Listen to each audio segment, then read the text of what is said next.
that they didn't just start with 2 people, right? Because clearly they weren't even close. They aimed big and they used martini glasses, which is just... When the boys were engineering that on the whiteboard in the kitchen, they really thought it was going to make it all the way to the back. Maniacs. Love it. 8.1? That's not bad. That's not bad. If you're watching this and wondering why numbers and math are appearing on the screen, it's because that's how you let us know which videos you love, and we keep meticulous attention. Keep track of these. Spreadsheets. They matter. Spreadsheets. Yes, so exclamation point followed by a number. That's how we get it seen, and there you go. Right, exactly. So humans, they have the wine challenge. Right. What do dogs have? Oh, they have this, Kevin.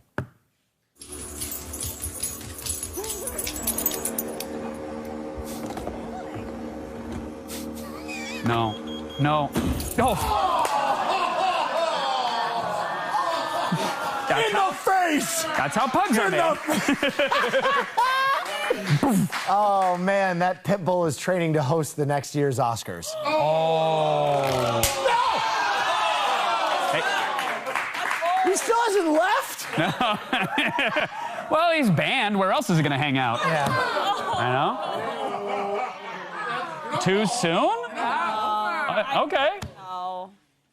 Well, if you also want to watch Nurse's TikTok dance, here's a shortcut to the hospital. Just... Oh!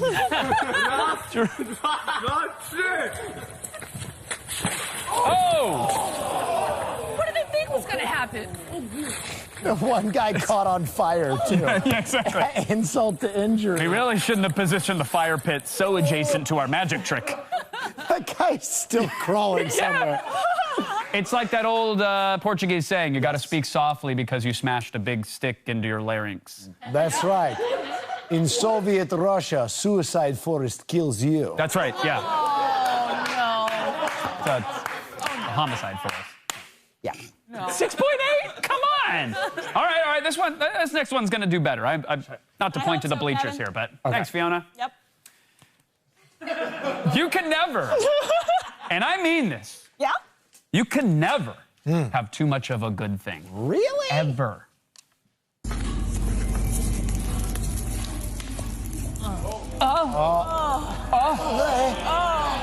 A full jar of Nutella. I think that croissant had too much Taco Bell, Kevin. Oh, okay. Well, that's what happens if you don't express the anal glands of your croissant. You have to, you gotta do it routinely. No, Kevin! Wow! It's the lube chef, Kevin! Yeah, well, I know who it is. I know. It is. Anal glands is one of the phrases that summons me, Kevin. Thank you so much for bringing me. Yeah, that's his catchphrase. Yes, also you I didn't know that. videos I noticed of a barely stuffed croissant. Barely stuffed lube chef. That was like a pocket dimension of chocolate. Oh, no, Winef. Like I learned as an apprentice chef in the bathhouses of Berlin. Oh. You can always stuff in more. I don't. Houses of Berlin. That That's is an why odd training I have ground. prepared very special today, the endless croissant. Oh. It is stuffed with more chocolates than you could submerge a fully lubed rugby team in. What? Yes. I'm not. Does that track for anyone? Because I'm not sure I know what that. Okay. Kasim seems to get it. Listen, looks can be deceiving, Kevin. So let's tear in and see what's inside. I don't know that we should, Lube Chef. We should. I don't know, Lube Chef. Croissant. I don't think we should open it. Oh, the chocolate. It is, Oh, that's not that bad. I don't. Oh, it's... There's like a little. it's a grower, not a shower. Give it to Okay, yeah.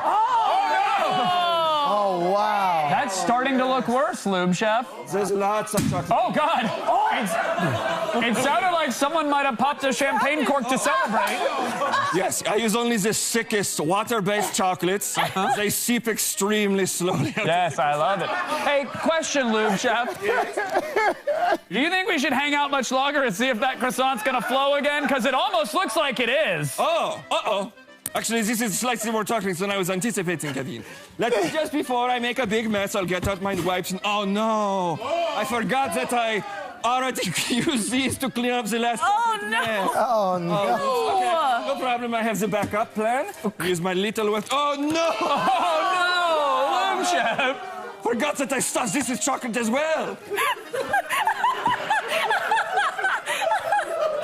Oh, what are we gonna do, Lube Chef? It's really getting everywhere now. It's my my fault. I'm going to cause a flood if I'm not careful. Yes. I must become the croissant. Oh no, Lube Chef! For this show. Lube Chef, don't be a hero. Oh, okay. The passion of the Lube Chef. Oh no. I feel like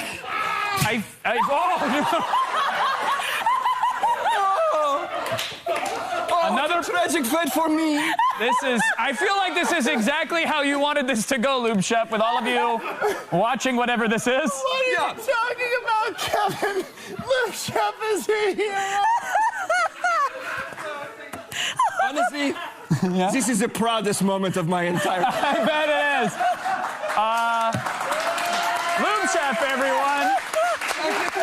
Thank you, Lube Chef. Do you wanna a bite of the croissant? I'm okay, I'm crying. The second pop is really concerning. We should check on everybody. Well, just like we rehearsed it. Okay, coming up, Gina Darling takes us around more of the net. Plus, we have the director of The Witch and The Lighthouse, Robert Eggers, in studio. Stick around. Don't go anywhere. We're going to talk to Northman with him, and Cassim is going to be there. You stick around. Okay, great. Is everybody okay?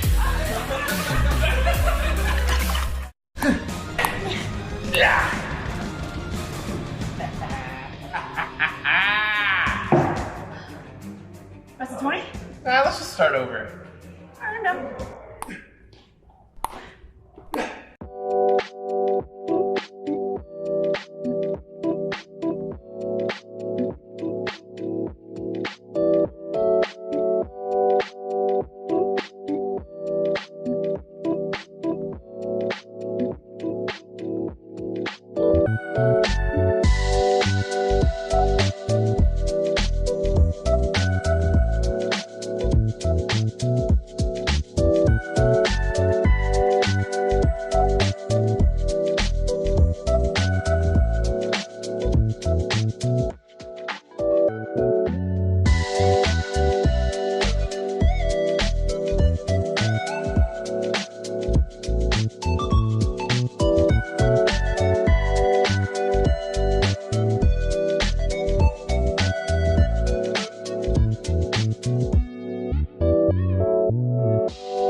BKP, who cares? Gina Darling is here. Hi. Tingly from the energy drinks. I drink so much energy drink. All my extremities are tingling. I can see into the future right now, Kevin. Oh, am I still there? Yeah, but you're in bits and pieces because of that explosion. Oh, great. That makes sense.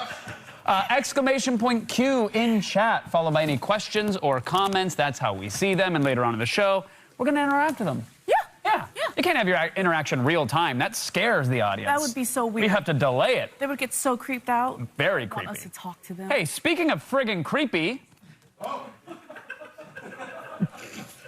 Remember that Lube Chef guy?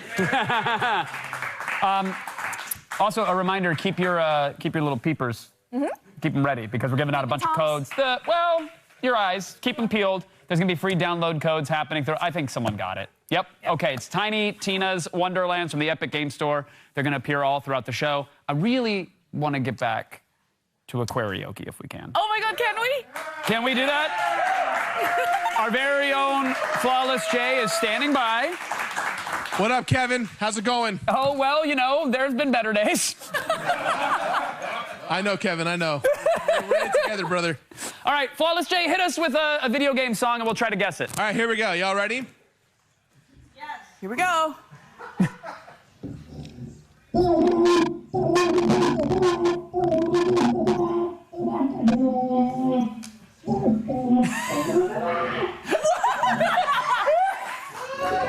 I think I got it. Any guesses? I couldn't figure that out. Really? No, I couldn't hear that well. I got it off the cadence, mostly, until we hit that high note.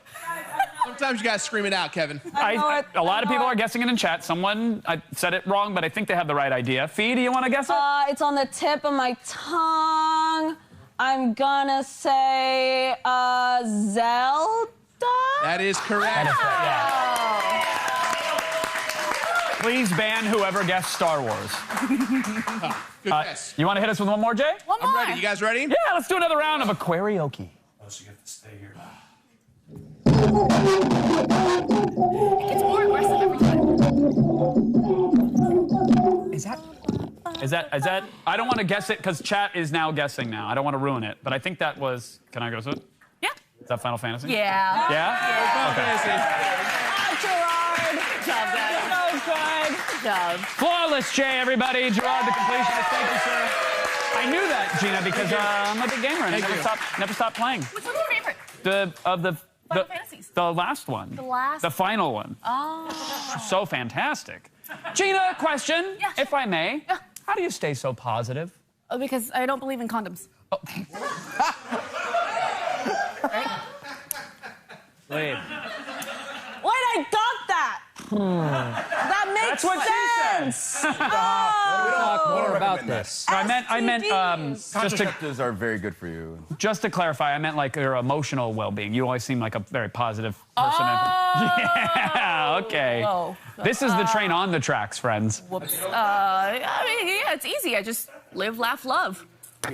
Okay. The laugh, love, live mirrors here. We got live, love, laugh. Okay. We go in the bathroom here.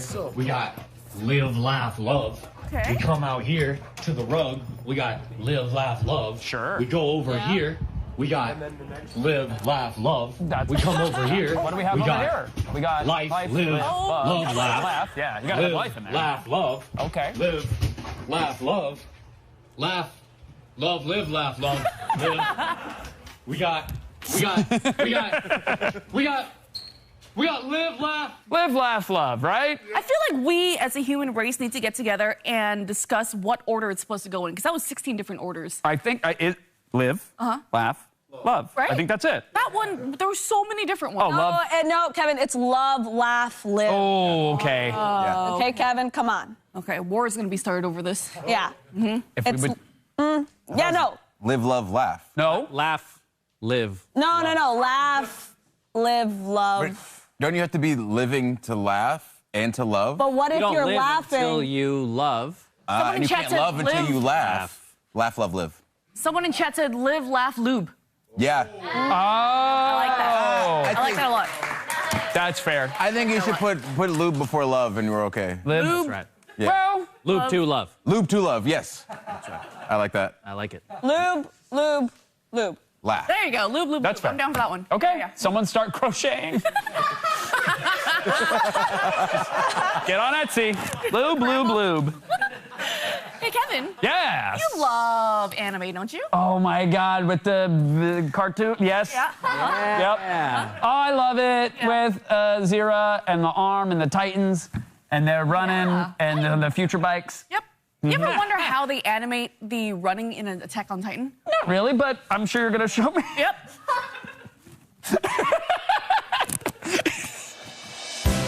Oh God. Oh God. Oh my God. How did we not get a 360 camera for this show? Oh my God. Oh, Oh my God, wait. came for her neck. Oh, no, she grabbed That might be the first 10 we've ever had. Was that a That number, oh, it was there. Who did that? Who ruined that? so close? I gotta be honest, I do not understand anime, but I would let her step on me. Kevin. That's an Attack on Titan thing, isn't it? Sure. The camera gave her a Titan body and a Terrence and Phillip face. You know? Hello.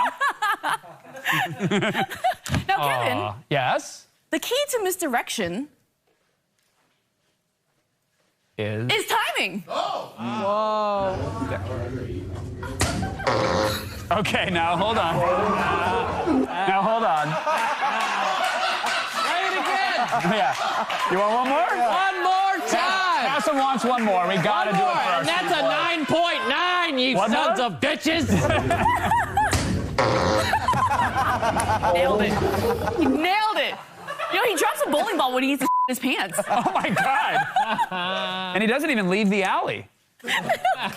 Yes. I still don't think it was him. I think there was a second farter on a grassy knoll. Back into the left. Ask your parents. Hey, yeah, okay. Kevin. All right. Yeah. Hey, I got one for you. Okay. You guys ever heard this obey your thirst thing? Yeah. You ever heard that? Of course. The Sprite slogan. Yeah, you've heard it, right? Well, it's not their slogan. What? It's a warning. This is my 11th attempt at trying to drink a whole Sprite without burping. 11. Okay. Yeah, let's see if I can do it. Okay. Okay. Here we go. You know, I heard that Cassim sent in this video, and I can tell why. Yeah, me too. What? I like Sprite. Yeah, that's why. Yeah, I bet that's what the algorithm knows. Yeah, and she's Why is she's she- Done, breathing right? all Keep heavy. going. Why does she not open her mouth when she drinks it? She's You gotta keep going. You gotta keep Okay, watching.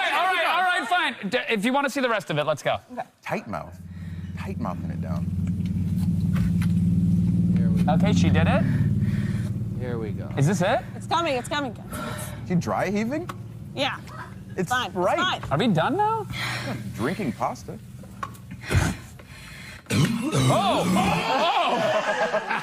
That sound like a symphony. Did you hear that? That was the Final Fantasy thing. That was the theme. Why did she throw a bowling ball? I'd let her step on me. You know, for some reason, the videos where I do the same thing with a honey-baked ham, they never took off. Kevin, oh no. All that glaze makes me gassy. Oh, God. Look, I think carbonation counts as science, right?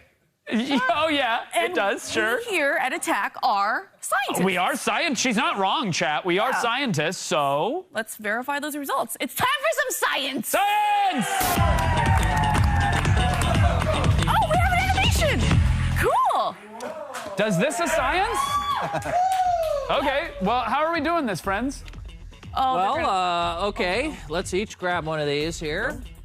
Tough Daddy wanna sent do- us their new anti-burp, but still highly carbonated energy soda called Hush Daddy. Oh, no. Yeah, and as part of the Tough Daddy challenge. water? Hang on.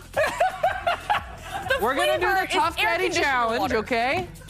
I mean, if one of us drinks the entire Hush Daddy without burping, then the official Hush Daddy statement says we get the entire product endorsement money. Oh, Wait. So we just got to drink the Hush Daddy, no burps, and then That's G4 a gets the cleaner money? way of saying it. Yes, we got to finish these, and we get money. Yeah. But it should be fine. It's a no burp carbonated soda. Oh, I don't think this is going to be a problem for anybody. Can I read the ingredients? Yeah, please. We've please got do. carbonated liquid, and then anti-carbonated liquid, and then natural flavor products, and hippocampus protein. Yeah. Hippocampus proteins is very important. Part of the brain. Did they take parts of the brain? I'm not a genius. I just drink the stuff. Okay. Yeah. All right, science. Okay. I might sit this one out and just judge you. Okay, Gina's going in. And, Valhalla. and it's not going to be a problem, right? Nobody's going to burp because these drinks are anti-carbonation. They're Hush Daddies, chat. So let's see how this bit pans out. Oh, Gina's already regretting a lot. Can I get that for you, hon? Okay. Thank you. Okay. Yeah, all I gotta do is read the slogan. Hey, buddy, you seem a little parched. Do you want some of my Hush Daddy? No, I think I'm okay. I haven't even had a sip yet. Why don't you drink some of that? You look so parched. Poor baby. Why does yours that was look off- yellow off- compared Big to... burp. I'm sure it would be. Obviously, this would not cause me to burp because it's a fantastic product. Yeah, of course. That promises what it says. I'm sure you could slam that down real fast and just go ahead and say their slogan, right? I mean, it wouldn't be hard for a man like you. Absolutely, absolutely. All I have to do is just put this up to my lips. Yeah, slamming it. Oh, yeah. Oh, opening the throat? Oh, wow. That's what an open throat looks like, ladies and gentlemen. And he's side-eyeing. Okay. Gas up, gas up, gas up, gas up, gas up, gas up, gas up, gas up, gas up, gas up. Oh, he's there. No, he's yeah. Yeah. And that's fine. All we gotta. Where's the slogan? It's on the.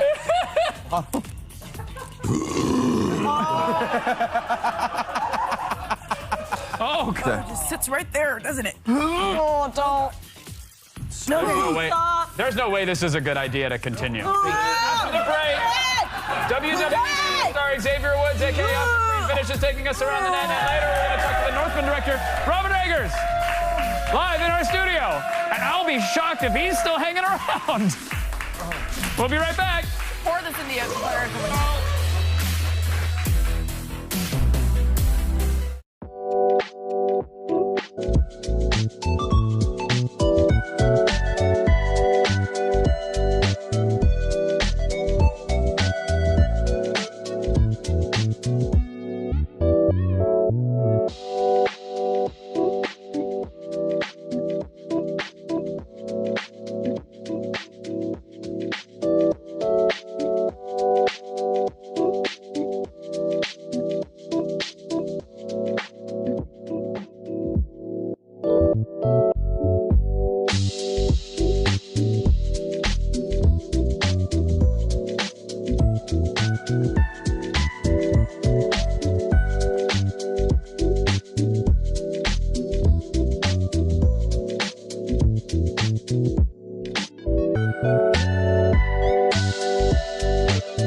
Friend, WWE superstar King Woods, a.k.a. Xavier Woods, a.k.a. Austin Creed! Yeah!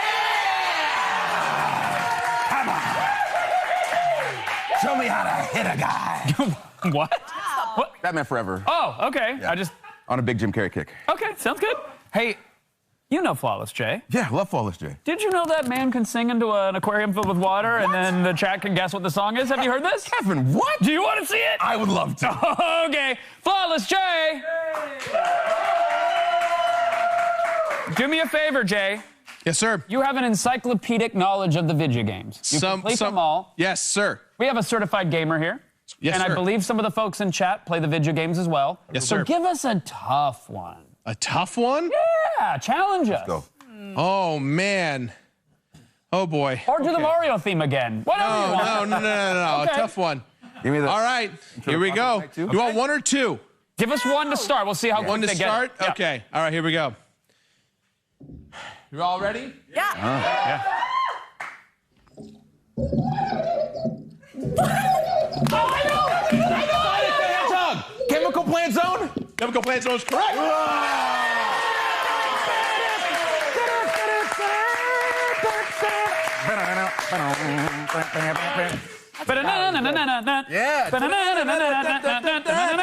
Yeah, okay. Wow. Flawless Jay. Good job. So Matt, good. if you got it, well played. And what a wet man. Oh, I'm so wet. I love so it. wet, Creed. I love seeing a wet Jay. You love to see it. Well, speaking of, let's explore the dark side of MILFs. Ooh, is there one? Work. Oh, That happens. yeah, it does. And that child will be crying all the way, maybe through college, if mom keeps it up. Exactly. They were just trying to get to the free buffet. Eggs and legs. Yeah, Sorry, that's excuse it. me, mom. And I feel like as a parent, you have to understand, you sometimes teach your kids personal responsibility, and that was a great example. That's a great way to show it, yeah. Mommy's working, get out Mommy the way. needs her pole time. You go do what you gotta do. Yeah, you know. And if you're gonna go to any big concerts this summer, remember to get plenty of water. Okay. Yeah. Okay.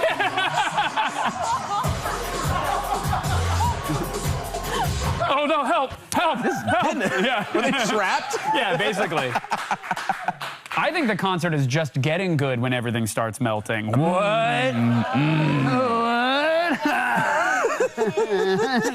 I can taste the colors. That's right. A 7.1. 911. Hey, did you know that a new Fantastic Beast comes out tomorrow? I did not know that. No, you do. But if you are tired of fake magic, don't worry, because we found a real wizard. Oh. Okay.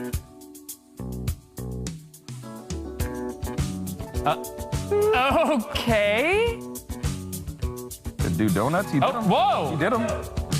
It's all reverse. Okay. Magnets? Oh. He's squatting on a Roomba that we're not seeing? Do it from the back? Chat said actual witch. Yes. Burn him at the stake! That is impressive. That is. You know, his cheeks are actually street legal. I saw him on the 101 this morning. Oh, you did?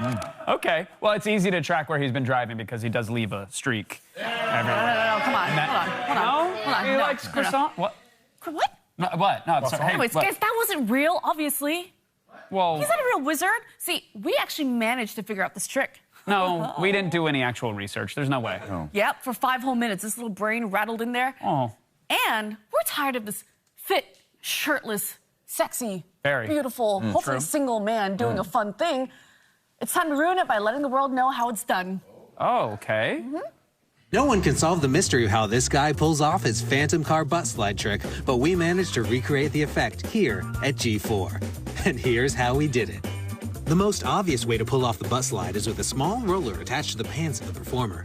So, we expertly taped a seated dolly to Gina's pants and painted it green for keying. But Gina found the dolly was too difficult to control alone. So, we hired Hollywood wire expert Glenn Hugas to control the dolly from off-screen with a high tensile rope. Unfortunately, a single operator still made for a wild ride. Particularly because Glenn suffered from severe vertigo after getting kicked in the head by a horse on the set of Jonah Hex. So we hired mocap actor Leonard Green to help stabilize Gina as she was pulled. But it turns out Leonard and Glenn were longtime rivals due to a tire fire they were both blamed for on the set of Dark Angel. So when they saw each other, they immediately started violently fighting. To finally settle their beef, we hired a third actor. Enter Leslie Flibble to play a fake couples counselor. After weeks of brutally honest emotional work, they were finally ready to come to set and complete the stunt. The final step was hiring a body double to play Gina for the actual rolling stunt due to liability concerns from legal. It was a brutal shoot, particularly because Glenn and Leonard started fighting again when they realized the couple's counselor was fake. But we felt like we got it. And yet, after weeks of editing, we felt something wasn't working. 2, 1. That's it. So we Googled how to do the butt slide, and it turns out you just push off the wall and reverse it. And that's how we got the effect. Also, we added a shadow here. Now I get it. That's good. That's good. Friends, coming up, director Robert Eggers is here to talk about his new Viking epic, The Northman. Will we ask him about Hamlet? The psychology of revenge? Shirtless Alexander Skarsgård? What? Yes. Yes. Please. Shirtless? That's the one Someone's I want. excited on the Yeah. couch. Yeah. Let's do that. Okay, we'll do it. When we come back, you stay right there. It's the back of the show.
Welcome back.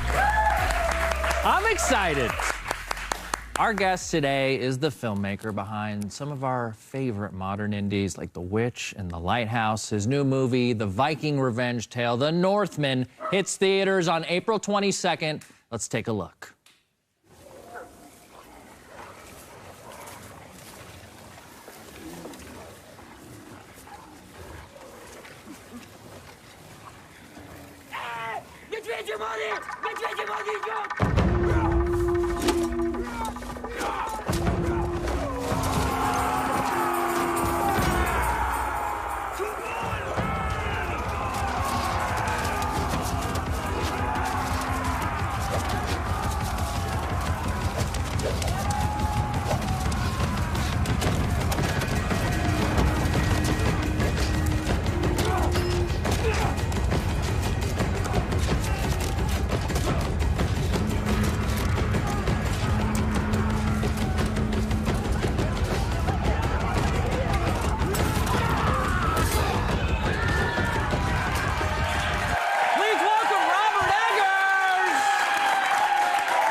Have you watched any of our show yet today? Yeah, I saw someone covered in, like, mud.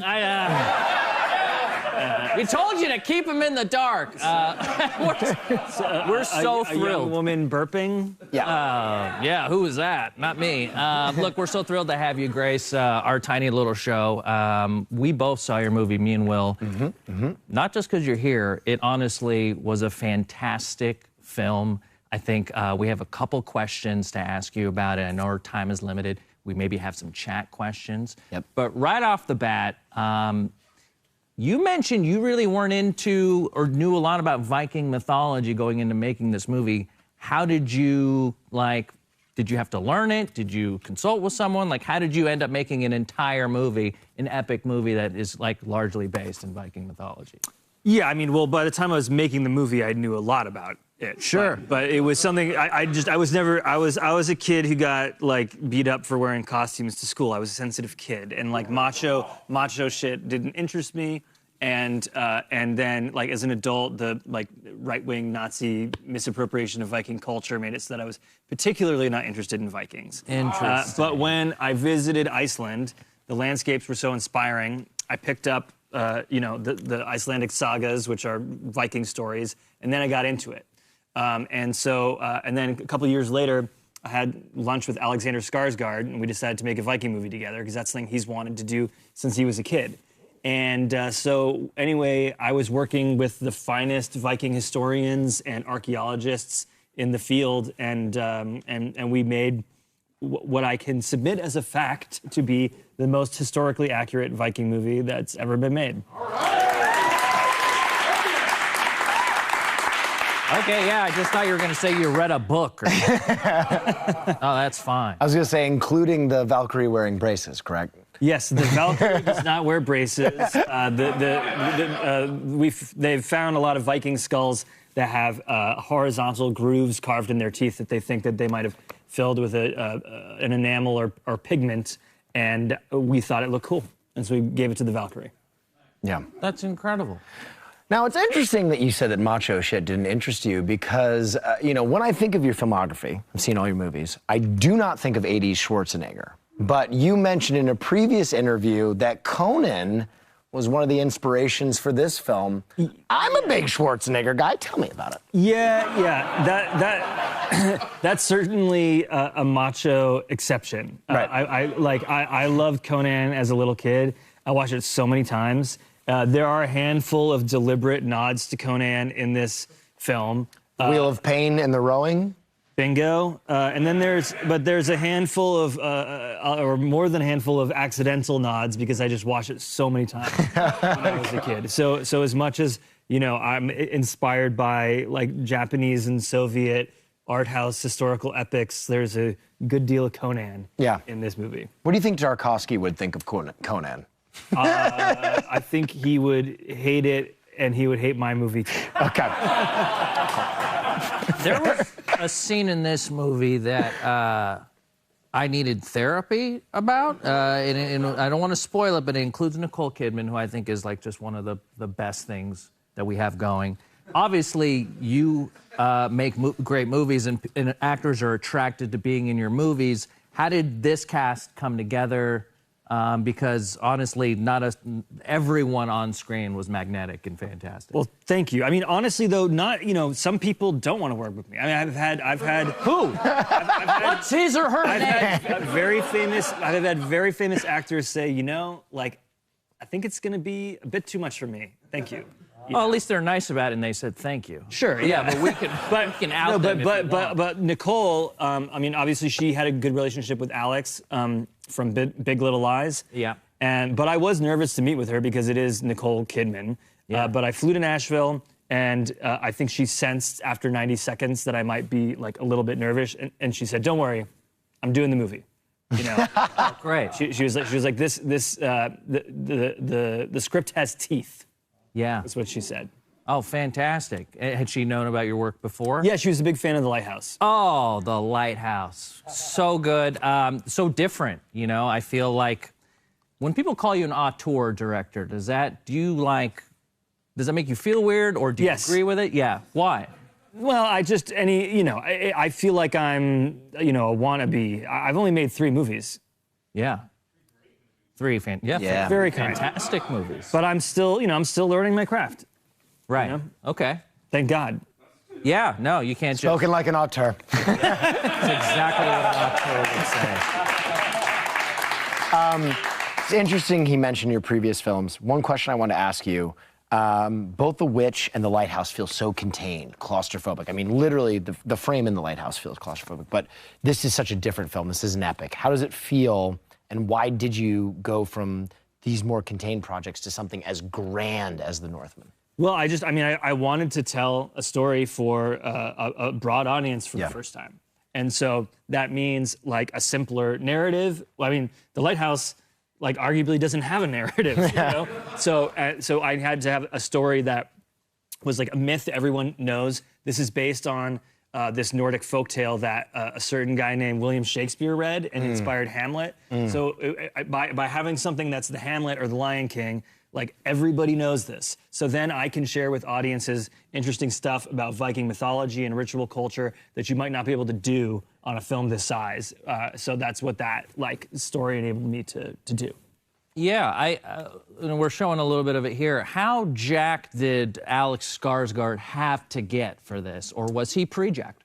I said that he would be banished from set if his traps weren't above his ears. Yeah, we laughed. We thought that's the only thing he did was traps. His traps are insane. His traps are insane. Spoiler, they're the most insane traps I've seen since Bane. But honestly, dude, also in the final naked sword fight on the volcano, his lats are popping out. Yeah. It's wild. There was a line in the release that mentioned muscular action, and we were not disappointed. No, we got muscular action. We got heaps of it. This movie made me question my sexuality, my relationship with my mother. One of the themes in this movie that I really seemed to hone in on was resentment and harboring resentment. And I don't know if that's just because of the way I'm a sober guy, and I've made a lot of bad decisions in my life, and I've learned that there's things I have to let go to grow, Yeah. And it seems like that was a very clear message to me that, even though something bad happened to you, you can let go of those things, maybe for your own benefit and for your own health, because you can kind of fall in and just repeat the patterns that were done to you. Yeah, well, the thing is, I'm trying to show the way the Viking morality, the Viking mind, the Viking mindset, and and those morals and behaviors and beliefs are not mine, they're not yours, but hopefully you can see how someone would behave that way, and someone who is living in a culture where your fate is your fate and there's nothing you can do about it, and you have to revenge. You can't just say, actually, I'd prefer forgiveness. You would be shamed, and that actually meant something then. Yeah. But that was a better time. But hopefully, you can you can understand it, and then you can ask yourself like how you feel about that stuff. Like it's not a black and white movie, you know. Something that I liked when I read these sagas is like the hero who the saga would be named after. He could be an outlaw, a psychopath. Like Alex kills people at night in this movie, which is not an okay thing to do. Yeah, you don't do it while they're sleeping. No. Yeah. Absolutely. I think, you know, this movie's so big in scope. I'm sure going from smaller movies to a big epic had its challenges. Can you say kind of, do you think your next movie is going to be that size and scale? I preferred you seeing a little smaller because I learned so much. Yeah. That I feel like I can really nail a slightly smaller movie the next time. But it was awesome. It was so incredible. I mean, it's not easy, but like working with like hundreds of extras and stuntmen and horses and cows and chickens and geese and kids and mud and blood and spears and javelins. It's, you know. And Willem cool. Dafoe, I'm and sure, Willem is Dafoe. already cast in your next project. Yeah. Willem Dafoe. Willem will be really. Tell us something about Willem that we already love him, but can we love him more? Is it possible? Yeah, Willem Dafoe lives outside of Rome on a farm with tons of dogs and sheep, and he has a black ram named Black Phillip. Oh, really? Yeah. Yes! Like from The Witch? That is awesome! Yes! So, yeah, he's a fan, is what you're saying. He's a friend. Speaking of the films, quickly. The Witch, The Lighthouse, The Northman. What's The Accountant. What's the next project? Yeah, I mean, I can't. I have to be secretive and elusive, unfortunately, respectfully. Ladies and gentlemen, Robert Eggers. You can catch The Northman when it hits theaters April 22nd. And when we're back, Fiona Nova feeds you this week's top stories. Plus, I hit the street to promote an important cause. Is it actually important? I'll let you guess. We'll be right back.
Welcome back, everybody. Just a reminder that our friends at Epic Games Store, they have given us some free download codes for Tiny Tina's Wonderlands. Keep watching the show for your chance to grab one. I know they go fast. You just got to be faster.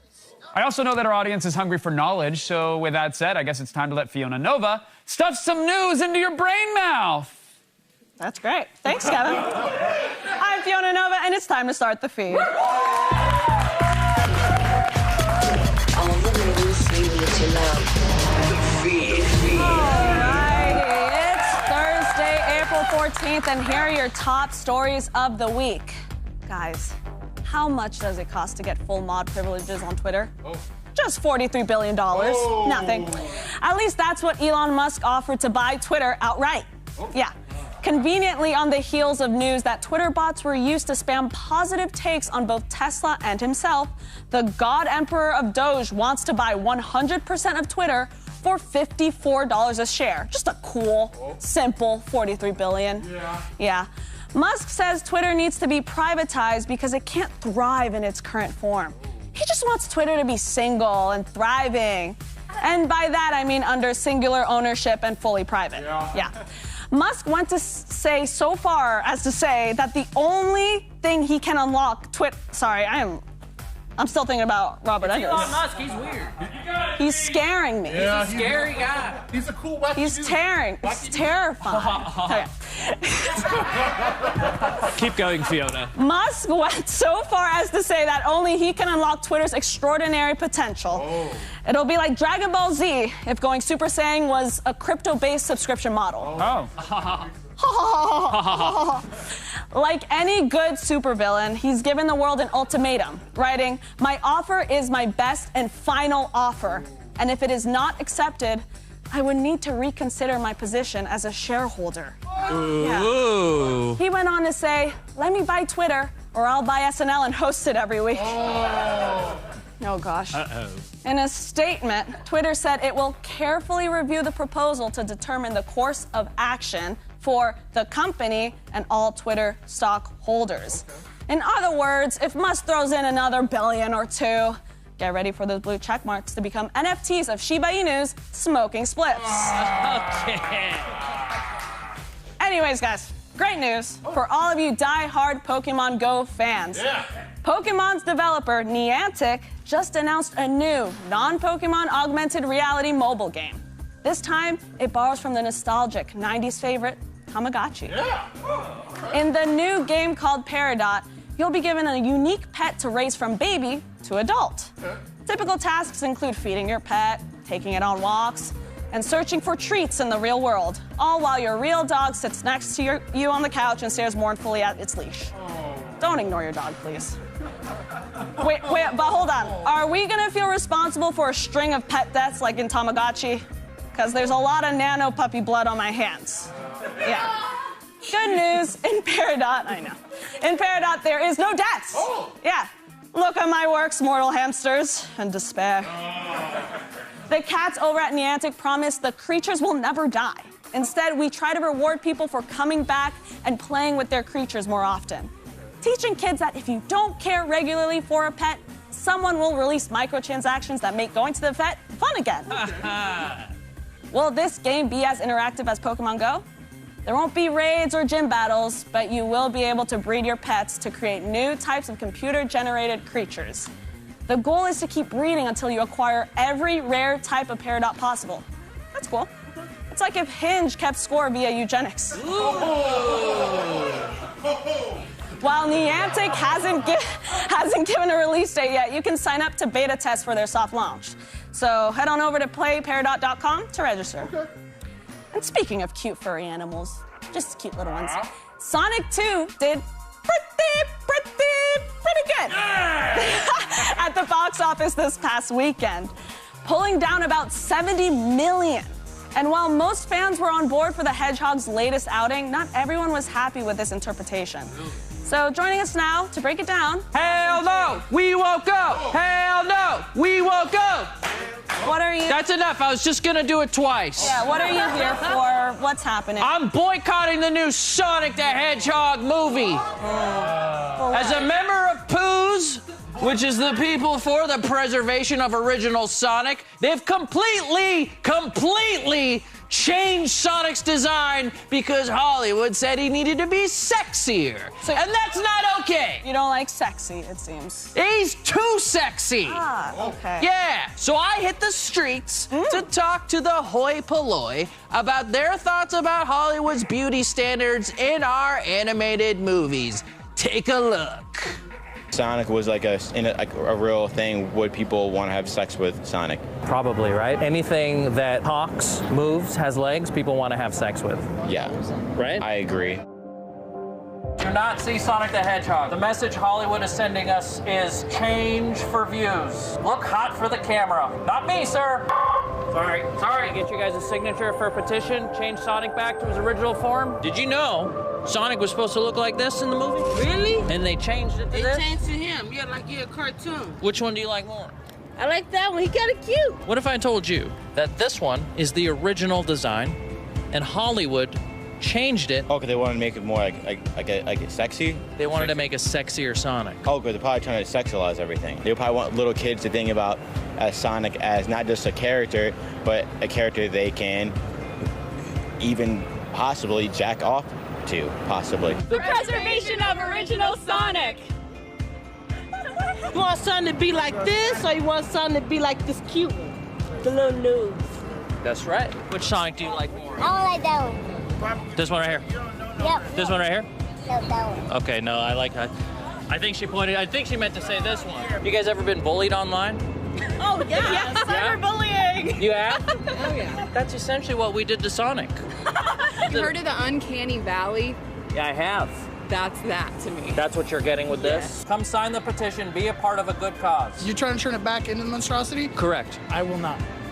I already had it. This makes you my enemy. Screw off! Boom! Propaganda machine is in full effect. Porn? Go on. Nudity? Yes? Sex in general?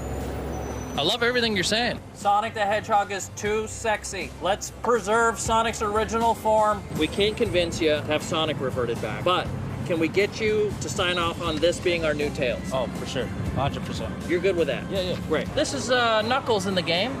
Yeah. And this is a real-life echidna with Idris Elba's face. I was going to say, this is Idris Elba, yeah. Great voice. Good-looking man. Great. Yeah, but he's not an echidna. He wants to have sex with an animal, not me. Not you. No. I don't. Do you? No. I wouldn't. Neither do I. So you wouldn't have sex with Sonic? No, I don't think about it that much. Kevin Pereira passed on this bit. Well, both Sonics are cool. Oh, both Sonics are cool. Remember when Trump said there was good people on both sides? You know, this one's more like, you don't want to have sex with this thing. It looks ugly. But, you know, this, you're going to want to have sex with. Not me. The old Sonic was cuter. Thank you. Go ahead and point to your Sonic. No. You ever heard of G4 TV? I've not. Cool. Can a cartoon character be too sexy, sir? Absolutely. He's way too good looking. This is my Sonic. How about you, ma'am? I don't know. Don't make a stupid decision. Pick the right one. I mean, that one has beautiful eyes. That's all we need. Thank you so much. Can we get your signatures? Yeah, sure. Great.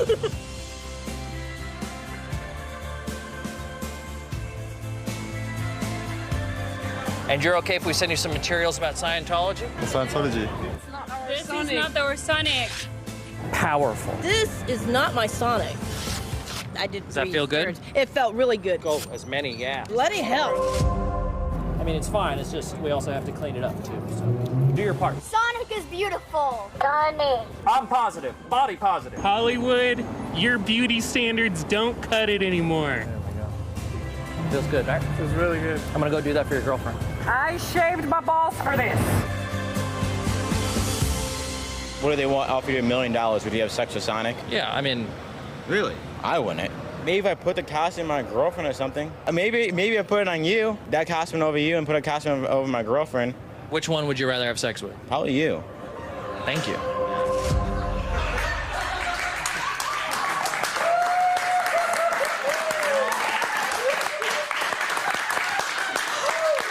I'll be awaiting your answer.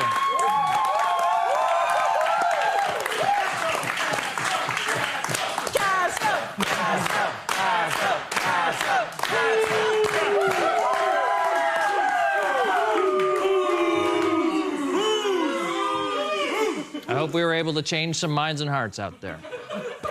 You did a good job. Thanks. I'm Fiona Nova, and you've just been fed. Bless your hearts. Thank you, Fiona, and thank you, Cass. And when we come back, it is finally time for our big Easter egg hunt. I promised it would be big. It's gonna be big. I promised it would be epic. Yes. I promised It would be violent. Yep. Whoa, whoa, whoa, whoa, whoa! What is going on? What just did? Oh my God! Oh my God!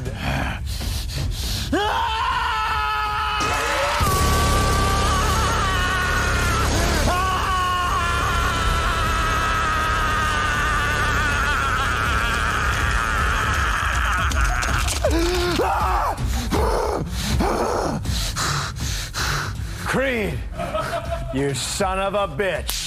William!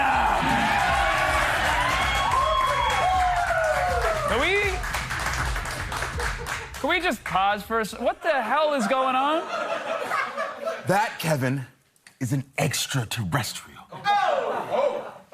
Okay, what is an extraterrestrial? Don't play dumb. What? I'm letting it slide this time. Okay, that's an egg pun. I heard I'm letting it. Yep. Is that what this is? Is that what this whole bit is? Are you feeling clucky, Kevin? Huh? Huh? This is no time for your yolks. Oh. Listen up, egg hunt is canceled. You better scramble, because this Easter, the egg is hunting us. Oh, I see what's happening. See, I thought I was just tossing a break, but it turns out the egg thing is gonna try to murder us in this bit. Yep. Okay, I hope we survive long enough to come back from break. If we do, we're apparently going to try to save humanity by hunting the egg thing that just... Why are you joking? This is very serious. That's right, it is very serious. You're right, we'll be right back and we'll do the big thing. And that's the serious thing. Yes! Okay. Seriously!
Welcome back, everybody. Now, we had a whole... Hey, we got to get serious. Creed was very, very adamant. This is serious time. Because we had a whole Happy Easter thing planned. But plans have changed. It's time for the Executioner Extreme Egg Hunt.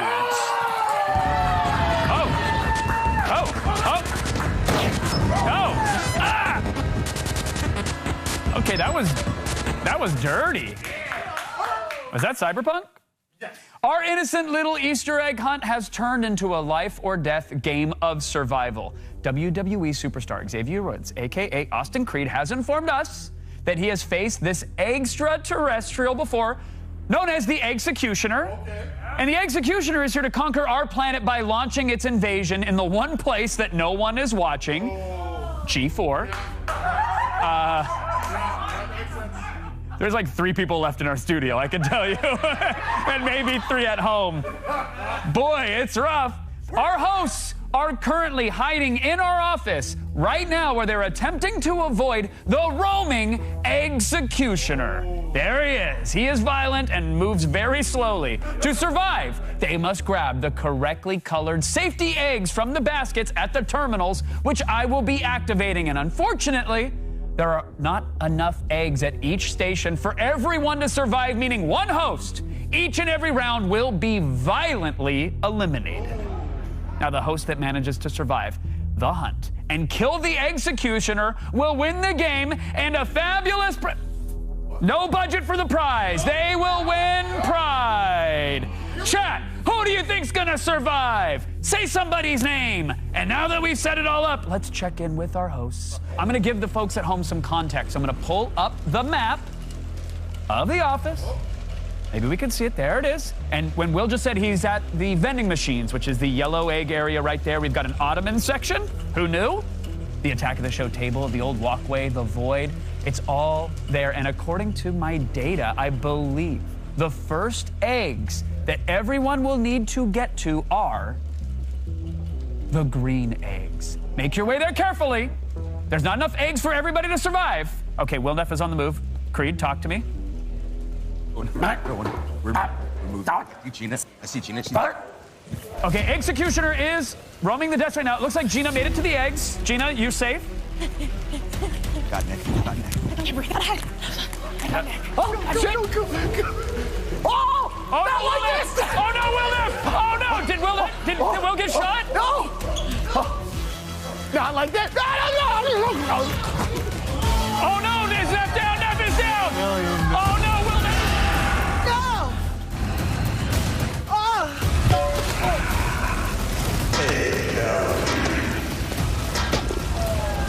We didn't even try with egg-tality? That's the pun? Fiona, where are you, honey? What's going on?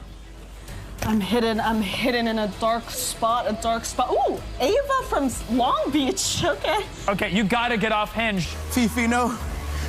Fifi, no. No, he's Oh, no! Oh, no, Fiona! Fiona, no! Fiona! Ava from Long Beach!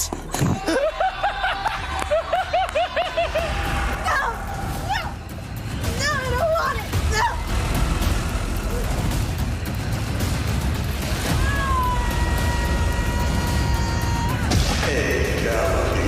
Gina, talk to me. What is going on? What is the vibe up there? This is a vibe check. What's happening? It's terrifying, but I figured it out, Kevin. The best place to hide is directly behind him. Oh, that's right. You are directly behind the Executioner.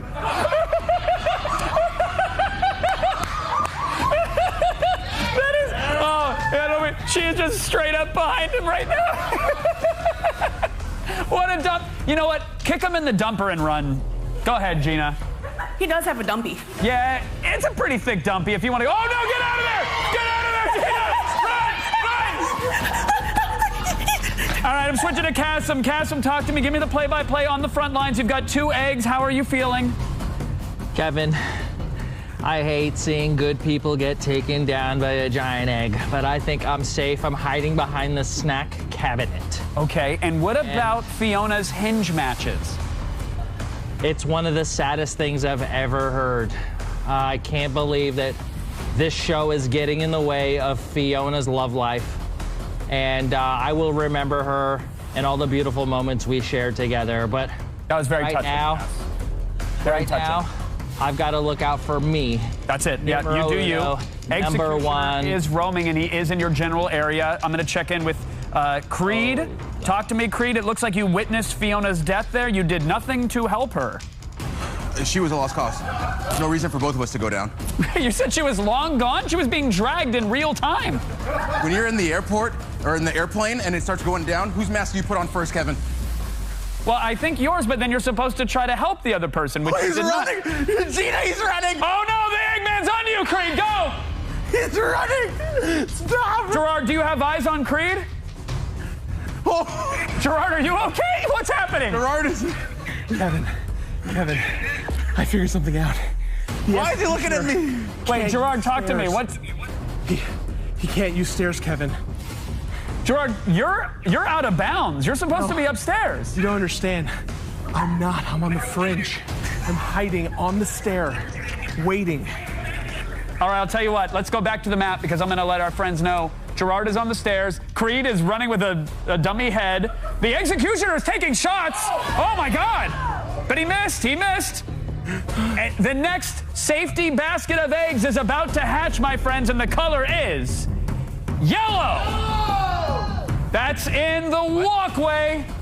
But that's where the executioner is. Okay, you see Kasim, Gina, and Gerard all in the same general area looking for the yellow balloon. Executioner seems to be deflating a little bit in real time. Machine, you Yellow fool! is by the snack machine. Yellow is by the snack machine, friends. Okay, Gina and Kasim running down the hall. Oh no, Gerard! Gerard's in the line of fire. Oh no, down! No. Please, God, no. What the hell is that? Oh, God. Oh, I wish I had a holy hand grenade. That man sang in an aquarium for our joy today, and now he is dead. Well, they completed the show. Okay, Kasim seems to be stalking. Talk to me, Cass. Kevin, I got eyes on him. He's across the studio. I think his vision is perhaps only just a few feet in front of him because I've managed to keep a good distance while keeping my eye on the next, what I think will be the next balloon. Unfortunately, he is making his way this way. Oh, God. Kasim, are you concerned about your cardio? Because I do recall the balloon challenge that we had. Yes, Kevin. I am, I've never been this winded on the clock.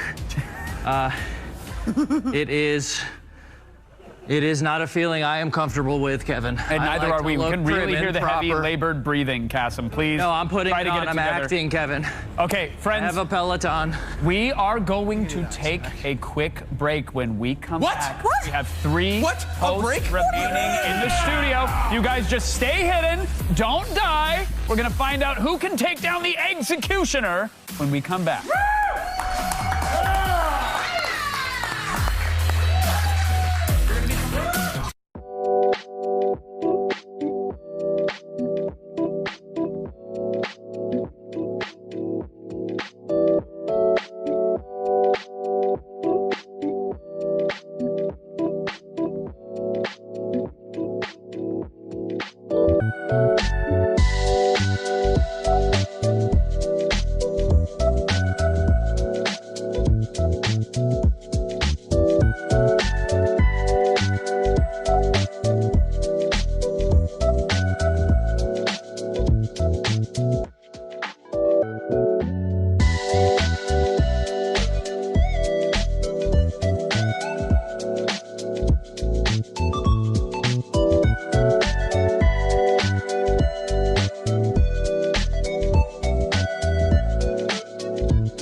I have a question. Am I considered a classic? 5 out of 5. Graphics and what have you. That's all you do in this game.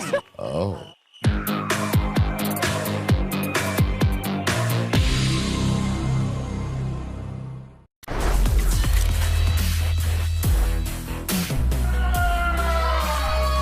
Welcome back, friends.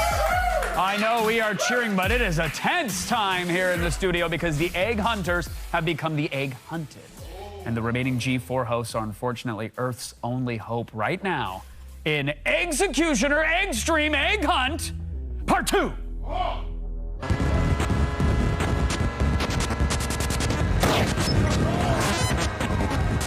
Just kidding, it's a graphic. Our hosts are being hunted by the Executioner, and the only thing keeping them alive are their precious safety eggs, which are located at various colored terminals. Now, there are not enough eggs to keep them all alive, and there will be only one host left to face off against this terrifying extraterrestrial in the final round. 3 hosts are dead, and no one can fault us for that, actually. That's not our fault. We're not liable for that. We don't have the insurance. But let's check in with the living. Starting with you, Gina Darling. Tell me everything. I'm hiding behind this hand sanitizer right here. Okay. Figure it out. The next time Cassim comes near me, I'm going to trip him. And you think that's providing enough camouflage for you that the Executioner's not going to notice? Shut up, Kevin. Okay, that's fair. That's fair. I will shut up. Good luck to you, Gina. Austin Creed, where are you, good sir? I'm hiding in the back hallway. I'm on top of a ladder right next to the exit sign. Okay. As long as I stay up. I feel like I'm up in an attic. There's pipes up here. I think I'm going to be okay. And you know, judging by the helmet that the Executioner is I am muted. wearing, I'm on a ladder. Creed. I'm in the back. Creed. You're an exit. Creed. I think I'm okay. Creed. I think I'm okay. Executioner is like right there, bro. Creed. No! Creed, No! Creed, don't walk down the ladder slowly. No! Don't! Oh no! What, did he get popped? Oh no! You're.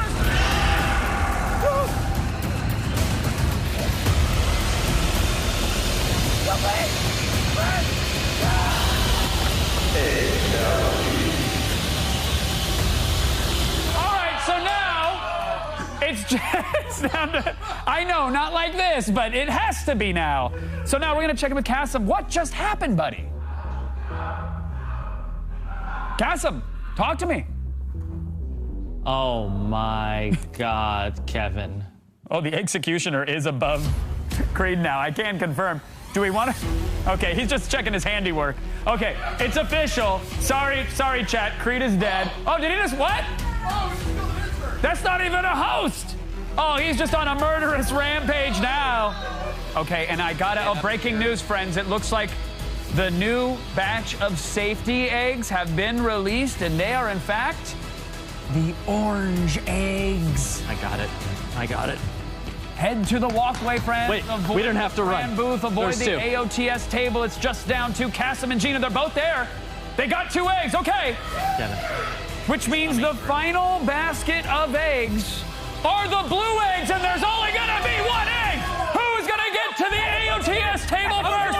It's a mad dash. See the balloon. Cassim is running. It doesn't look nearly as good doing it. No! I have it, Kevin. Cassim, The final balloon! Cassim got the egg. Oh no, Gina Darling is down! Gina Darling, no! Wait! Gina, keep fighting, because it looks good for that egg. Oh, hey, that's nice. Thanks.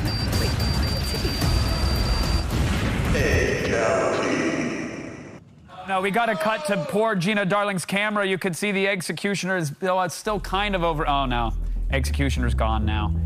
It's down to 1v1, friends. We only have 1 host left, and I'm being told that the pink eggs have hatched, and miraculously, they've turned into the only weapon that can kill the Executioner. It doesn't make any sense, but nothing has until now, so let's just move the plot forward. Cassim, you gotta get to the pink eggs, buddy. I see pink egg. No, these are purple. Kevin, my color blindness is affecting me. I would just look for any weapon you could throw at or around the Executioner. I think it's like a bow and arrow or something. I vaguely paid attention in the read-through. Yeah, that looks like an egg grenade. Has that been tossed? It's empty, Kevin. Oh, Cass, you better move, buddy. You better move or you might get taken out. Cassim, go to the void. That's one of our conference rooms. I know you never check your company email, but you need to get to the void. It's not in the void. It's not in the void. Cassim! Cassim, the executioner is on your ass! I went to the void. I went to the wrong Check around void. the corner. Check around the corner. Do you see it? I found it. Yes. I found it. I saw that because I went to the bathroom earlier and noticed there was a basket there. Thank the Lord. As you can see here, we have a full basket full of weapons, one of which is a grenade and some bow and arrows. Cassim, how are you going to take out this executioner? He is, in fact, heading your way. I believe he is, Kevin, going to the walkway now. Untied. My shoe's untied, Kevin. Oh, Cassim, there's no time for this. You might have to just lose the shoe, buddy. And I have to get him with this grenade. Chat, 1 if you think Cassim can do it. 2 if you think he's about to be executed. Oh, he's pulling the pin. He's using the teeth. Chat believes in you, Cassim. I can tell you that. There's very few. Okay, now there's a lot of 2s in chat. They don't believe in you. At first they did. Okay, he's loading the bow and arrow. We see the executioner approaching. Those shoes look familiar. He's a little deflated. Cassim, take him down. Oh, no! Cassim, did that hurt you? He's using the corner for cover. Oh! That was a bonk! That was a bonk! And a grenade!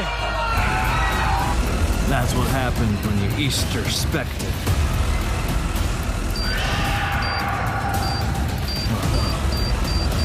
No.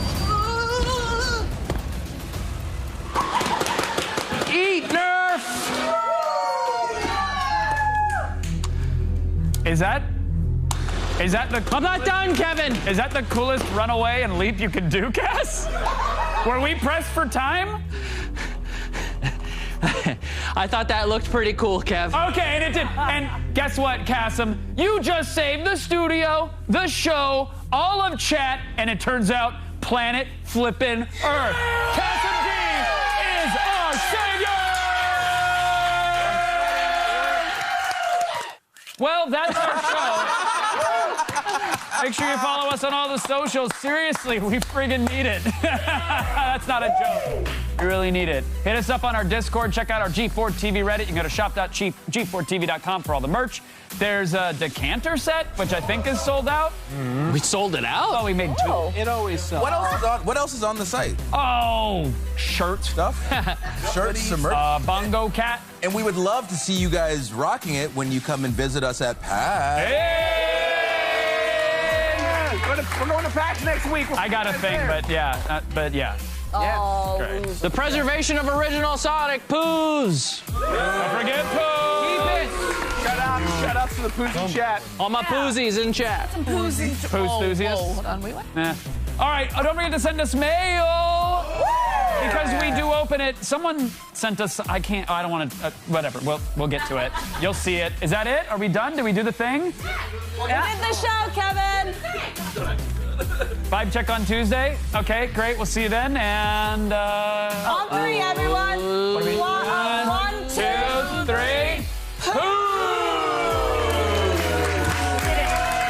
We didn't answer their questions at all. All right. Here we go. Space Jam DVD, Space Jam. Do you love esports? Do you want to turn that passion into a real job? Well, now you can with Golden Boy's Ultimate Casting Collection, a compilation of everything I've learned about casting in one convenient 35 DVD box set. Let me go ahead and golden shower you with my casting knowledge, featuring classics such as yelling really loud, being nice to the lady who does your hair and makeup so she doesn't make you look like Amelie May. Get Golden Boy's Ultimate Casting Collection on 35 DVDs for just 6 easy payments of $49.99. But wait! Use your credit card and we'll slash the price by $10. That's right, you get 35 DVDs for just 7 easy payments of $39.99. Satisfaction guaranteed. Call 1-800-465-3362 to order Golden Boy's Ultimate Casting Collection on 35 DVDs for just 7 easy payments of $39.99 plus shipping and handling when you use your credit card. Call now or order online at g4tv.com.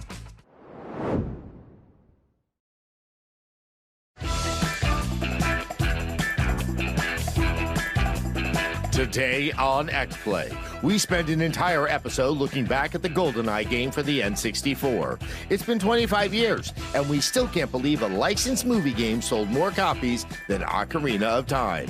We have a license to feel old as shit. It's game time.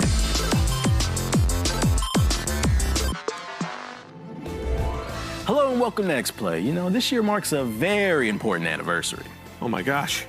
Has it been 10 years since the relaunch of X-Play? Gerard, it's only been 4 months. Oh, good. Just 9 years and 8 more months to go then. Look, I'm talking about GoldenEye. It's been 25 years since the N64 game based on the 7th best Bond movie was introduced to the world with split-screen slap fights. GoldenEye is iconic and warmly remembered by tens of millions of gamers around the world. But is it as good as we all remember? Or was it a mediocre shooter that just happened to be first? That sound? The sound you're hearing is 100,000 keyboards all writing nasty emails to all of us at once. And we will not be swayed by nostalgia. It's our job to get the clear-eyed truth, which is why we stand by Project Cross Zone for the Nintendo 3DS being one of the greatest RPGs of all time. This is our deep dive into GoldenEye. Abby, take a seat. Oh, God, am I being fired? Look, Dolly Parton's people haven't lifted the restraining order yet, but I'm gonna climb into her window at 2 a.m. tonight and explain everything. What? What? No, we want to assign you your next project. We want to mine clicks from our audience by making videos that they hate. Exactly, just like your Fortnite video, where you pretended that you liked Fortnite. But I do like Fortnite. Right. We need ideas that are really controversial, like the Call of Duty campaign is better than the multiplayer, or gamers shouldn't dox people they disagree with online. Is that controversial? I mean, we could do a video about how Avatar is good, actually, because we all know it's not. The Transformers sequels, each one is better than the previous one. Absolutely. Yeah. Bumblebee is the worst one, though. I would Bumblebee's the only bad. Congratulations on the prettiest eyes.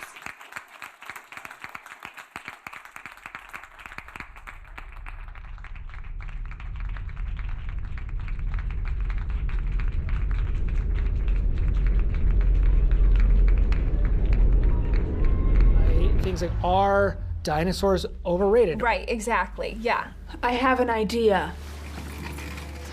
GoldenEye is bad? You mean the game that everyone who owned an N64 played? Yes. You mean the game that's basically the foundation of all modern first-person shooters? Yes. One of the most beloved games of the past 25 years? Yes. It's perfect. I love it. This is like the best idea I've heard from anyone all year long. Only a rogue thinker like you, Abby, could come up with such a brilliant idea. This is going to print money for the channel. Oh, thanks. Does this mean I can have health insurance? What was I gonna do?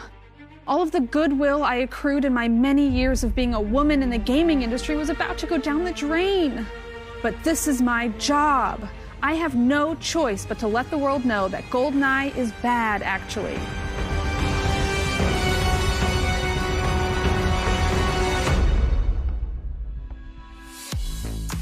I knew that if I were to make a video breaking down whether or not GoldenEye was actually good, I would need to get to the bottom of if it was actually bad. First things first, I looked to Metacritic reviews because if I know anything from my time working in the gaming industry, it's that random reviews matter. Scores matter. And if you don't respect these reviews, then you will get doxxed. That's the gamer's promise. As far as I could tell, most people who dislike GoldenEye dislike it for the way it controls. A user by the name of No Nostalgia says, the controls are so god-awful that they make the game pretty much unplayable. Well, fair enough. Finally, Mr. Kool-Aid says, Perfect Dark has a much better storyline, far more multiplayer options, much more innovative weapons, and better music than GoldenEye. My sister and I played the out of Perfect Dark growing up and absolutely loved it. I remember summers spent customizing game modes to play against my sister using alien weapons only, or making all of the AI either incredibly smart or incredibly stupid, and playing the campaign multiple times over. but I have very few memories from playing GoldenEye during its prime. But years later as an adult, I've somehow had to revisit this game multiple times while working in the gaming industry. Whether good or bad, GoldenEye still gets talked about quite regularly in gaming press. Maybe it shouldn't. Or maybe it should, I don't know. The way I see it, a lot of the arguments against GoldenEye have to do with two things: how poorly the game has aged and the fact that Perfect Dark was better. Let's tackle the latter first. Why was Perfect Dark better, you ask? Well, because it offered a huge plethora of customization options that aren't exactly available on GoldenEye. You could play the whole campaign in co-op with your friends and family. And if you wanted to play against them in multiplayer, there were endless customization options, from changing how smart the AI was to choosing the types of weapons available in each area. Honestly, it's customization that I wish was in every modern multiplayer shooter today. Perfect Dark was also just more interesting. At this point, we've seen James Bond a billion different times, a billion different ways. And all of those ways are still somehow just a horny white guy with a gun. I mean, in Perfect Dark, you had a horny white lady with a horny alien gun. Clearly, it's better. Your protagonist, Joanna Dark, got to explore a cool, futuristic space world filled with weird weapons like futuristic space guns and even a laptop gun.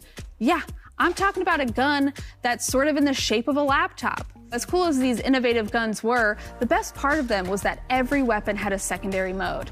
Whether it made your grenade a bouncy ball that explodes on contact, or a gun secondary that uses ammo reserves to make your character invisible to enemies. Like, how cool is that? Perfect Dark was simply a cool shooter that knew how to have fun. But the more we talk about Perfect Dark, the more I need to address the elephant in the room.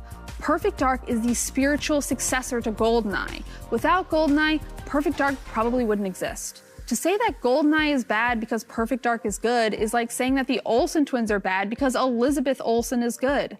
The Olsen twins built an empire basically the moment after conception.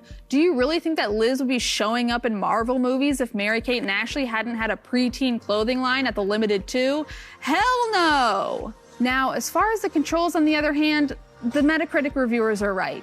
The Nintendo 64 already had a weird-ass controller that was very much designed before two joystick controls were a mainstay on consoles.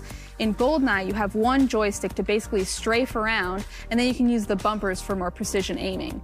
This is all to say, it's clunky as hell. Coming from our incredibly polished shooters of today, it feels bad. Like, there's just no reason to revisit GoldenEye. But also, there's no real reason to compare the controls on a modern shooter with a game that came out 20 years ago. I mean, come on, people, context matters. The controls take a bit of getting used to, but they were perfectly playable back in the day. Also, it kind of looks like dog shit. I mean, let's be real. The characters are comically boxy and the environments are muddy and foggy. Unlike some of the bright and colorful designs of, say, Mario 64, the games that went for any kind of realism on the Nintendo 64 have definitely aged the worst, and GoldenEye is no exception. Personally, I find a lot of the boxy character designs to be pretty charming, especially knowing that a lot of them are the faces of the people who made the game.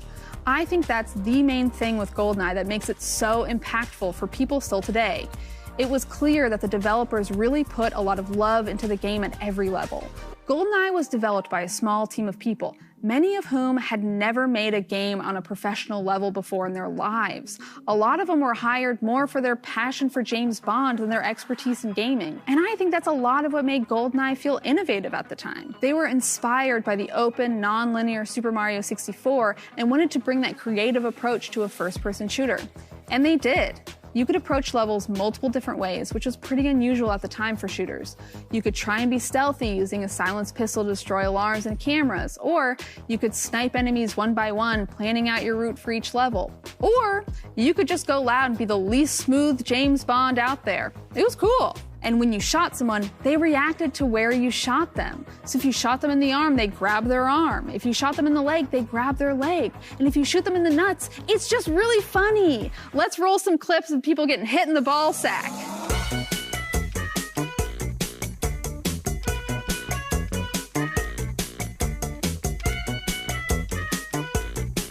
So good. No matter how many years I study comedy, practice my writing, and hone my skill, I will simply never be as funny as a baseball to the nuts.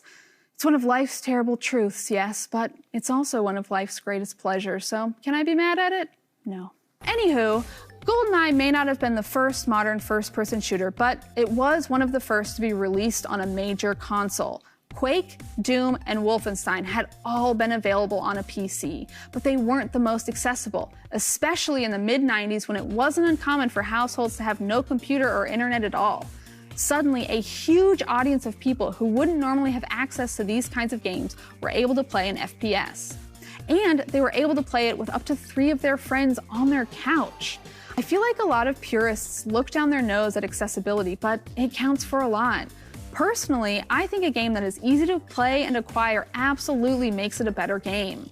Outside of the gameplay, if a game is easy to hop into when friends come over versus making all of my friends stand there awkwardly as I fumble with the computer, that absolutely makes the game better for me. So, you know what? Yeah, GoldenEye sucks now. They shouldn't remake it. We don't need to cash in on every nostalgia idea that comes along, despite what the plethora of Star Wars spin-offs they are somehow still making may tell you. That being said, GoldenEye was incredibly important and influential for its time.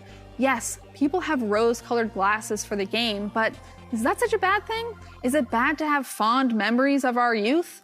Memories spent sharing something with friends? It's beloved for a reason, and that reason was, it was an excellent game at the time. Yes, nostalgia can distort your memories, but I don't think that's always bad. You can be nostalgic and have a deep love for something that worked for you at the time and still realize that it wouldn't work for you now. So I conclude that yes, GoldenEye is a bad game by today's standards, but I also think we shouldn't hold it to today's standards. I think that GoldenEye set the foundation for so many amazing first-person shooter games that we still play today. GoldenEye didn't come up with every new idea in terms of shooters, but it did popularize them and make shooters a staple on at-home consoles. But now that you've heard my well-reasoned arguments, it's time to see a debate that will be a bit more heated. Let's go. Do you think we should have worn tuxedos for the GoldenEye episode? I was thinking we should have gone with low polygon shoebox hands. Ah, that would definitely be my second choice. This was just Act 1. James Bond has way more casual sex to get to before this episode wraps up. Come back right after these messages, after more James Bond sex.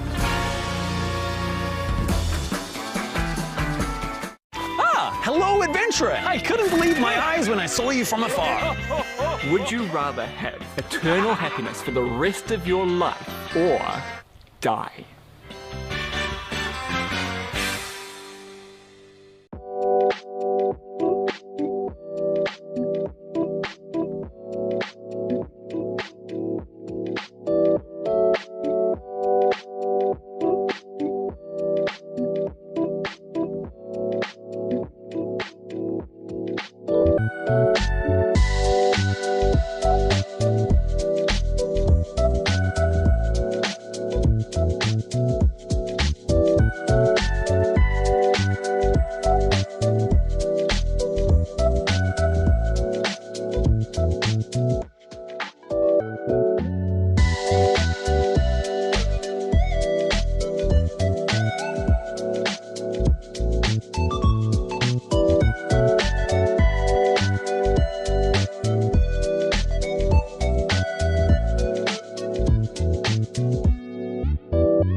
Welcome back to X-Play.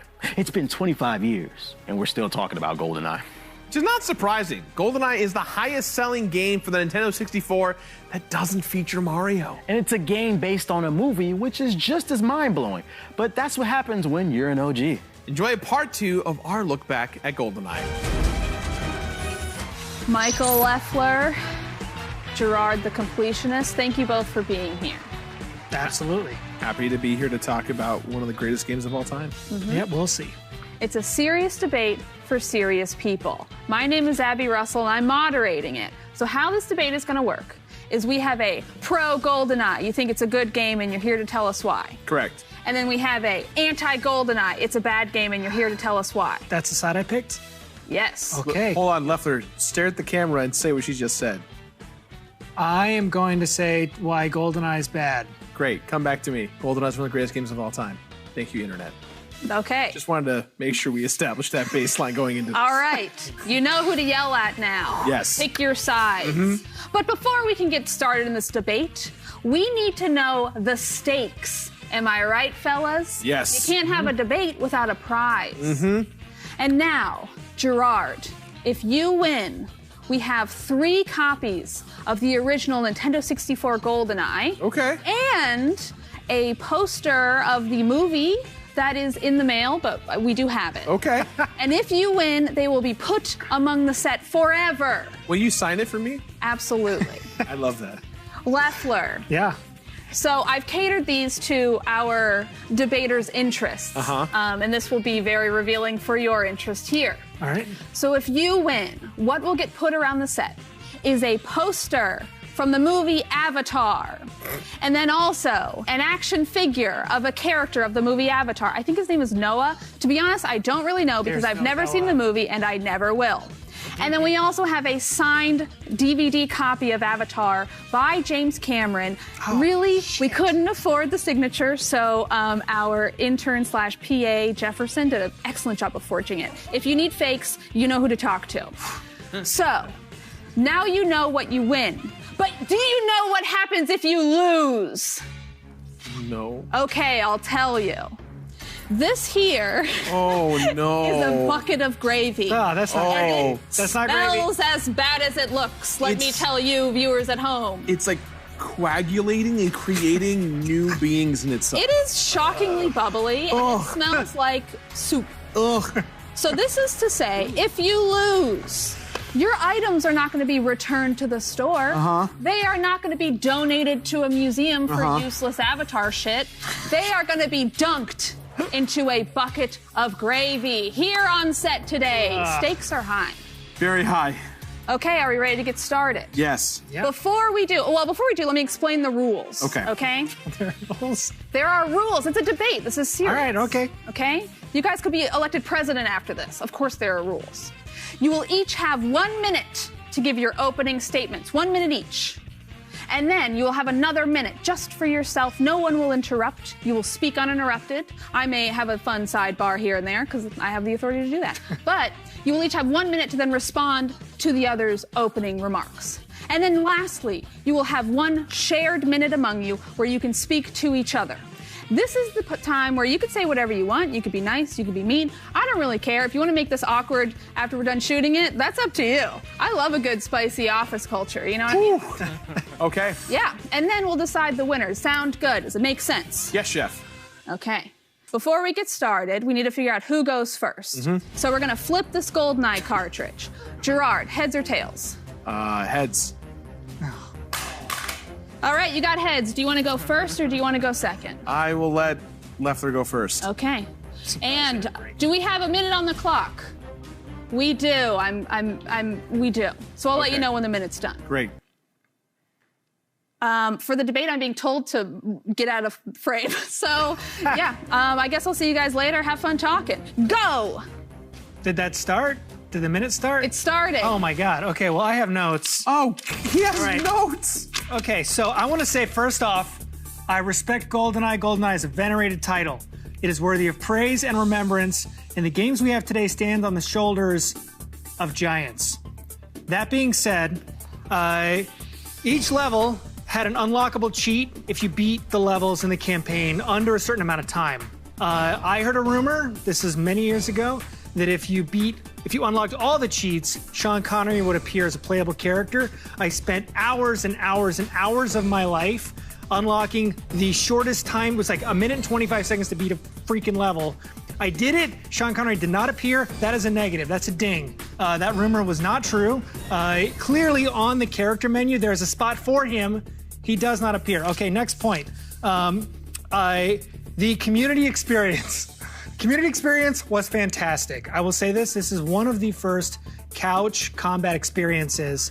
What is this? Make your final point. My final point. I got more stuff. Well, you have another minute after this. Oh my gosh. So okay. Well, I got to go faster. So I will say that the community.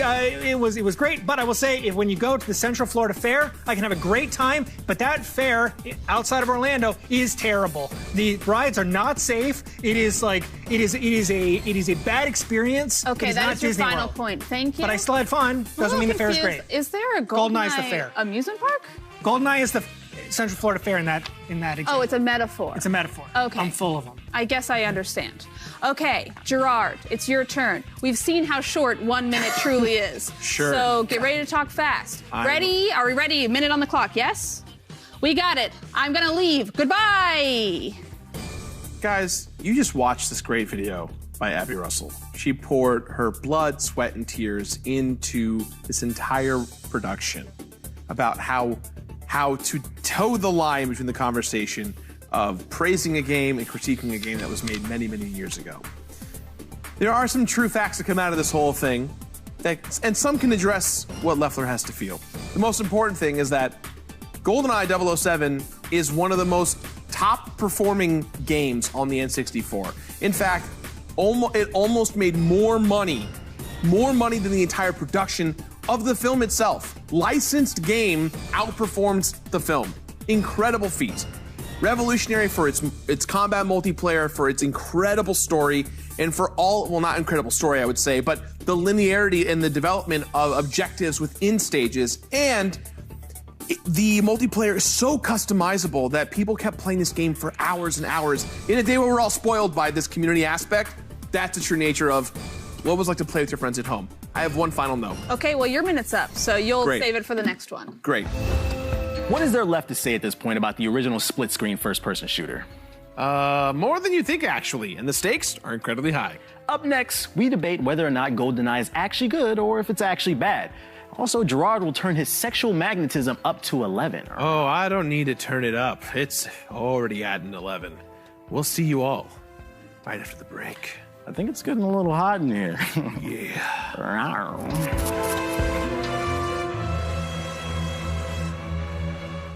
I'm Austin Show, and this is Name Your Prize. Oh, my gosh, I've had it with that. You're gonna want this gong, I'm telling you. I don't want the... How else are we gonna brand the show?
Welcome back to X-Play. We've got a license to kill and like to tell our name to every terrorist we meet. Twice, even though we're technically a super secret spy. GoldenEye, like James Bond, is a product of the bygone era. But does it rightly hold a spot on the top shelf of gaming history? Or were we just bored? Gerard enters the debate of his life to save real vintage copies of GoldenEye from being dropped into a boiling vat of gravy. I wish this was a joke, but we really did this. And it's all on you, Gerard. Take it away. I will say this, GoldenEye holds a great place in history. So does The Jazz Singer, being the first major film that is sound. You don't go back and watch The Jazz Singer because it's not a great movie. You know, you start with Citizen Kane, which in this case will be Perfect Dark. So I would say that that's why GoldenEye is overrated when you go back and look at it. It's elevated in your head. I will say this, using my time management, hopefully wisely, GoldenEye, the community experience, I'm an old man. I was a freshman in college when GoldenEye came out. We played in the dorm incessantly. We played it so much all the time against each other. And there was one kid in the dorm that was so good at this game. And he trash talked so viciously that someone lit his car on fire. I'm not saying that it was because of GoldenEye. So, we have an admittal of our sin. Thank you so much. Statute of limitations, baby. Enough time's passed, you're right. Yeah, look, if you didn't light it on fire, a crocodile would have eaten it. It's Florida, am I right, fellas? An alligator. It's an alligator. I got you. Okay, Gerard, you heard a wild story. It's your turn to respond to it. 1 minute, starting now. Take it away. It sounds like you just genuinely had bad experiences with GoldenEye. And I think that's what's clouding your judgment. To go along with it, I do want to add that you finding out about, Sean Connery not being a playable character, you were not the only one. This was a literal joke that was planted online and in magazines to trick people. But I will say the most important thing about GoldenEye, no bullshit, is that this game is the reason why we have incredible games like Perfect Dark. Time Splitters, the Time Splitters franchise, which we hope will come back in spades, exists because of the work that was established in GoldenEye. Online PC stuff at the time was not accessible. Playing on 64 was accessible. 4 people in the room, you can play it right now. The debate is over. Your time is up. Honestly, fellas, you both did great. You made some excellent points. You had some unhinged stories, which I do quite like. So, overall, what I will say is I do think you both made really good points. Gerard, I feel like you spent a lot of time kind of confirming that GoldenEye is not perfect. You responded to him in a way sometimes that felt like you were being like, hey, you're right, these are shortcomings. What? I did not say that at all. So, wait, no, I did not say that at all. I believe. Are you kidding me? Are you kidding me? Here we go. Are we ready? Yeah. We are going to dunk these into the gravy. What can I do? I'm doing a compromise. I'm running this show. Okay. I'm being told we have to keep one GoldenEye, which quite frankly does not seem fair. But in return, we're gonna dunk one Avatar thing. What? No, this is not. Okay. Okay. Noah wins. Abby. What character is that? Is that Noah. Oh, Norm Spellman. You can dunk it. That character sucks. We shall start. Oh, what the first dunk? Splashier than I expected. Okay, we could take it out of the box. Take it out of the box. Sure. It's sealed thing, already losing value. Okay, we're running out of time. Oh, there we go. Oh, I got it on my face. All right, not worth it. And the final one, it's already damaged. Don't be mad at me. It's going in. Oh. Okay. That's our show. I feel so bad for those old N64 cartridges. Is this why you always pick Odd Job in multiplayer, Gerard? Now that we're at the end of this, kind of much like our foreign policy for the last 25 years, I feel like this was just an extended conflict that made someone who wasn't us rich. Which means our work is not finished. Find us on our YouTube channel and over at our G4 Twitch page for more videos and our weekly live streams. See you next time, Muppets. Peace.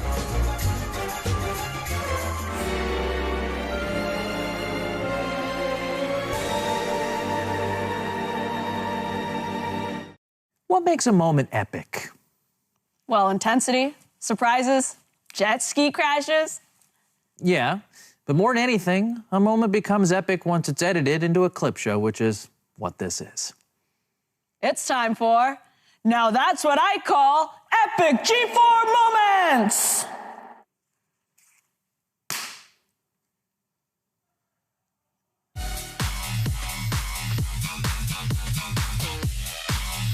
I'm Fiona Nova from Attack of the Show. And I'm Kasim G from Transformers 4. And Attack of the Show, too. Yeah. And we're here to present... Epic G4... No. The G4 Moments! clip.